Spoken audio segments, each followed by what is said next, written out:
Hey there guys, welcome back to another episode of Form Check Friday, the show or series where we take your user submitted videos, we put them up on the screen behind me, and we try to take a look at some of the technical issues that may be arising, give you guys some ideas of how you can correct those if you are experiencing them yourself, or if you're lucky enough to get featured on the channel, then we can tell you directly. Just a quick note, and this is an every week thing. I just say this every week just to get it out there and make sure that it's known. If you want to submit for Form Check Friday, please submit your videos to formcheckfriday@gmail.com. I don't take them from Instagram DM as much as I would like to have that capability. It's just a little bit too much to try to integrate them with the email. And as of right now, we have about 480 submissions in our inbox. So we're not necessarily going to try to hunt more down. We'd like to sort of reward the people who send them where we would like them. So that's the way that goes. If you guys are interested in a more in-depth form check where we specifically analyze and break down up to all three of your lifts, we'll give you some exercise selection suggestions in terms of accessory movements and supplemental movements, and we record a personalized video to go more in depth with your guys' technique. You can head over to calgarybarbell.com and go to our coaching shop, and we do actually sell more in-depth form checks in both written and video component. You get it all. So that's a lot of people had a lot of success with that, and we've heard a lot of good reviews from people using that, getting a lot out of it. So if you're interested, go ahead and check that out. Without any further ado, and I think I'm growing into the habit of saying that every episode or close to by now, but yes, without any further delay, we're going to get into it here. So our first submission today comes from Deandra. She says, first off, thank you for providing this service to the community. A little background, just started lifting 5 months ago. She's 20, 5'3" for reference. Been working on her squat pretty much on her own and with her boyfriend's help. She trains like a powerlifter, but not sure if she'd be good enough to compete in the near future. I'll stop you right there. If you want to compete, you should compete. There's no such thing as good enough to compete.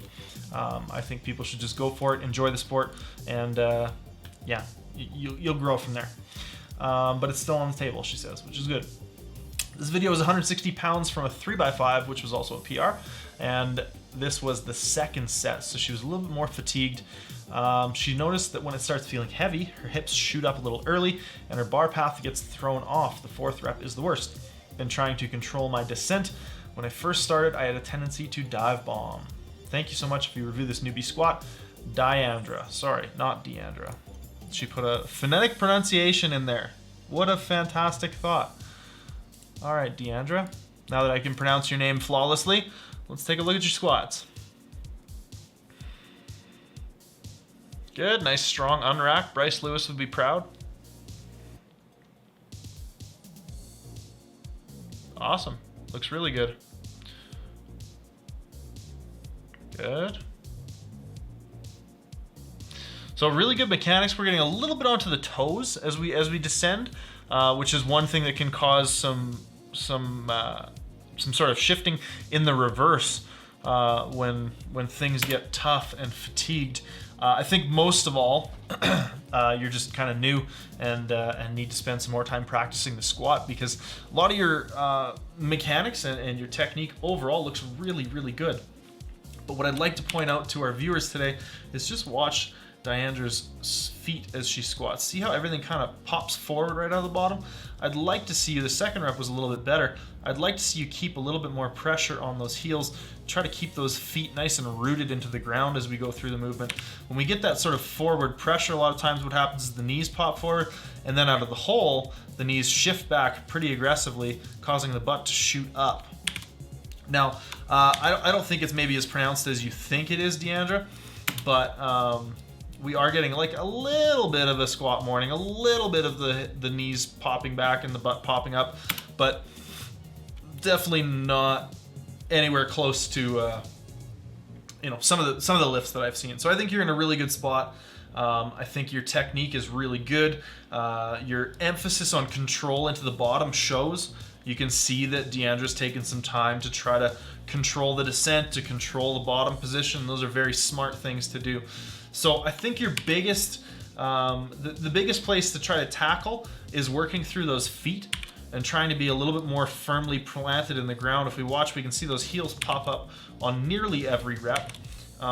Greg Nuckols just put out an interesting article in his Mass, which is something I'm really interested in and have been subscribed to for a while. I haven't had a chance to read the article, but Bryce Lewis posted this sort of screen cap of it, and he's talking about how little squat shoes actually affect the work in the lower limbs.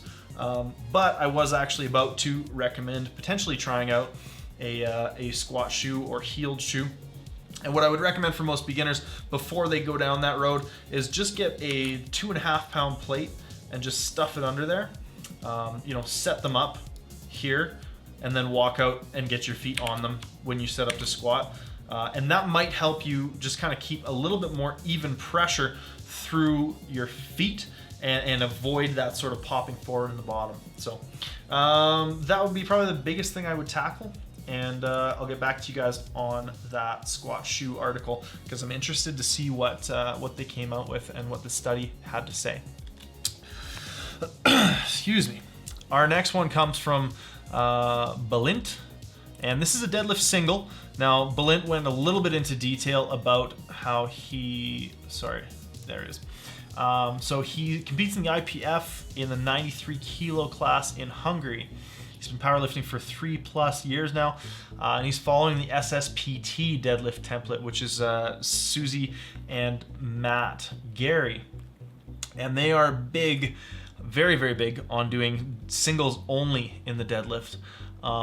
So Balint sent in 5 singles. We're going to take a look at one real quick here and just kind of see what we can see.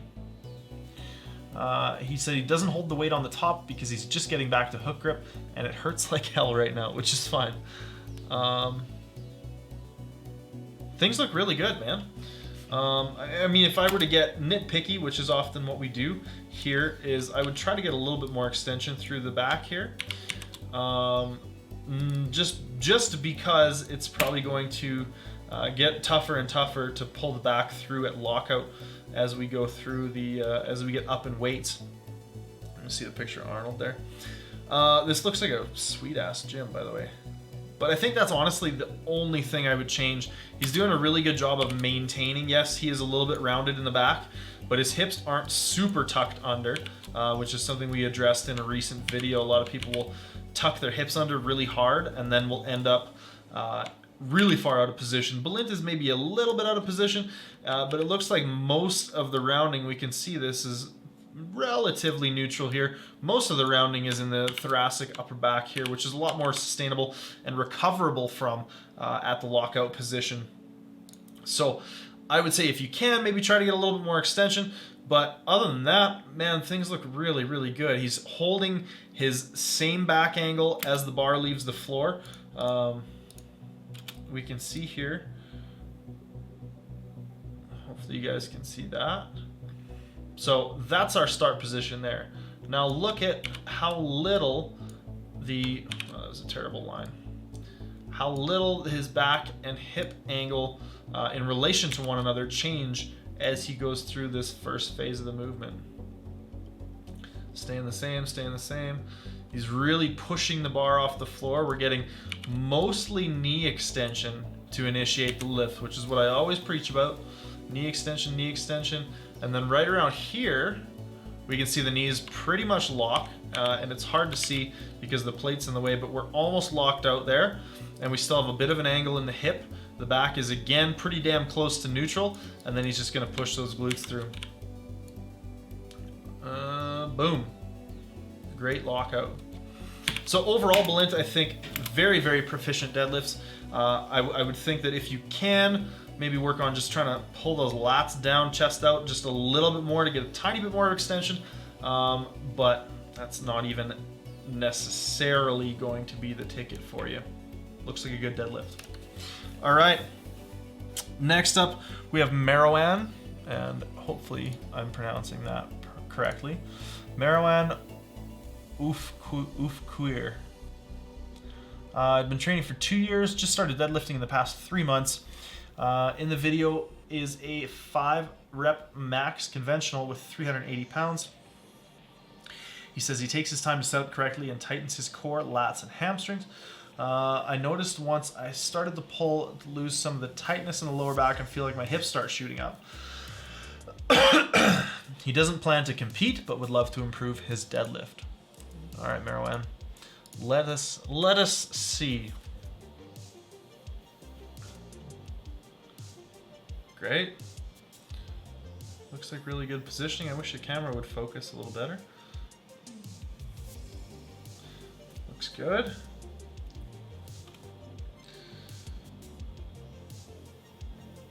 Very good.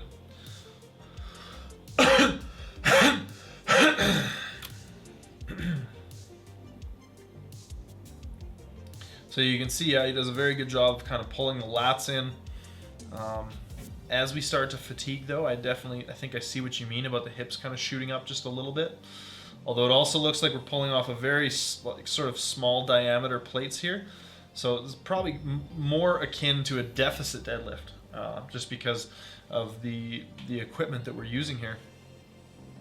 But in these early reps, really good start position and maintains the start position. We can see a little bit of a shift here. The butt starts to kind of come up behind him as he initiates the pull.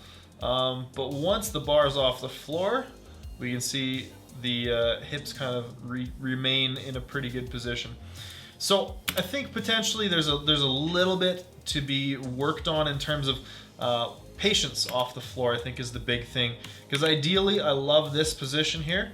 And I would love to be able to see you maintain the hip position, mostly anyways, as you come up off the floor.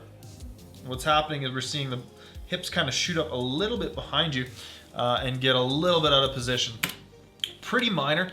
I think this could be solved with maybe putting something under the plates so that you're pulling from a closer to competition depth level, whatever you want to call it. So I think you're at a bit of a disadvantage to start with here, and a lot of times in a deficit deadlift, that's what we're going to see first, is the hips shooting up. But I also think that there's something to be said for just learning a little bit more patience off the floor and trying to ensure that you're really pushing the bar off the floor rather than thinking about pulling it, and definitely rather than thinking about moving it fast in the initial phase of the movement. All in all, very good pulls, I would say. Our next submission comes from Orion. And let's take a look at what Orion wrote in his email. Thank you so much for considering my sumo deadlift submissions. Want to compete in powerlifting this August and have chosen sumo due to his constant back tightness pain every time I try to do sets with conventional pulling. I've also chosen sumo stance due to his ratio of having a long torso, short arms and legs. Recently been adding in work to counter anterior pelvic tilt, which has helped me mitigate low back pain during sumo stance, but not enough to train conventional deadlifts from the floor. All right, let's take a look.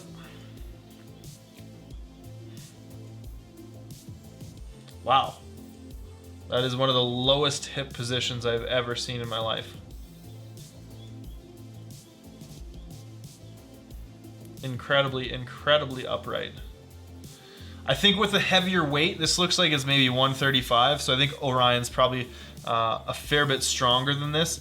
I think with anything more than 135, we're going to see those hips probably end up somewhere more like here, whereas Orion's really sinking them down to where the knee is almost higher than the hip joint. Oh, what did I do there? Sorry, guys. The knee is almost higher than the hip joint, where at best, like he's hitting squat depth on this sumo deadlift. I think what I would probably do is allow your knees to travel back a little bit. Put your knees a little further back. Let those hips be a little higher up. Let that torso be at a little bit more of an angle. And I think you're going to have a lot more success and power there than down here. Also, when we get down this far, you're really shrugged up. These shoulder blades are really high up and really forward. I think we could do a better job of kind of pulling those shoulder blades down. You can see even at lockout, we're fairly rolled forward and almost shrugged up a little bit. And what I'd like to see is almost the opposite, which is a little bit of retraction, tiny bit of retraction, but a lot of depression. And what I mean by that is pulling your shoulder blades down your back towards your butt. And that's more what we're after there. But I definitely think we're really exaggerating this start position. And because it's super light, we're gonna be able to do that. But you can see even here, we get a little bit of a shift to where, okay, this looks like a bit of a better start position. So you have really great mobility, flexibility. You're able to get into these crazy ass positions, but I don't think you're gonna be able to hold that against really heavy weight. So we can see here specifically that this angle of the shins is probably going to change and shift quite a bit when you start the lift. You know, if we're here, what's gonna happen is that shin's gonna end up coming back, and then the hips are gonna be, I can't draw, but that'll come back, and the hips will be somewhere like that, a little higher up. The knee will be, the shin angle will be a little bit more vertical, and I think that's gonna be a bit better start position for you. Right now, I think we're just kind of exaggerating the start position a little bit, and I think that you'll probably get the hang of that just by adding some more weight, putting some more weight on the bar. Next up, we have Gabriel. Let's take a look at Gabriel. Gabriel back leg on. I'm a noob. I forgot the weight on the bar on this video, and it was a few weeks ago, and I'm still riding a linear progression train. So that was my 5x5 max for the day anyway. This is how I typically squat. Was wondering if I'm using the stretch reflex too much and how to address it. Also, how to know if I'm really progressing or just relying on the stretch more and more. Well, I would say that if you're able to lift more weight, then you're progressing. All right, Gabriel. Let's see.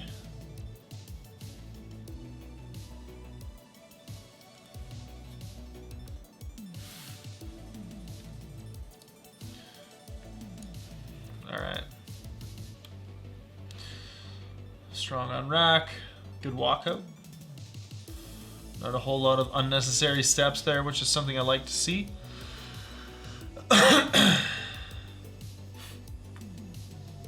Really fighting to stay quite upright.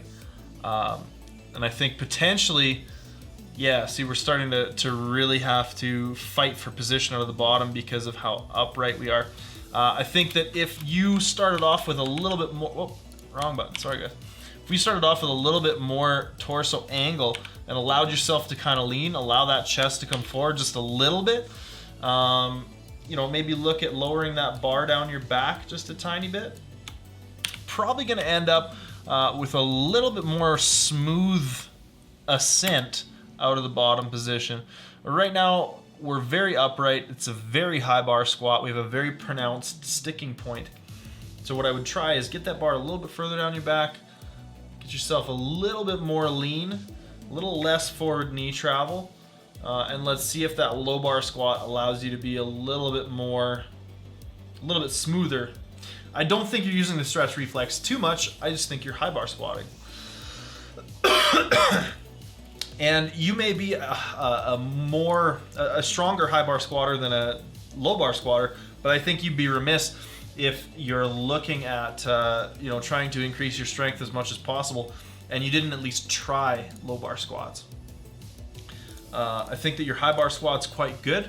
I don't see any real technical issues with it, but I would say try the low bar squat, see if that allows you to feel a little more in control, or a little bit tighter in the bottom position. You said that you feel like you're kind of milking that stretch reflex, which honestly is how most really proficient high bar squatters do it.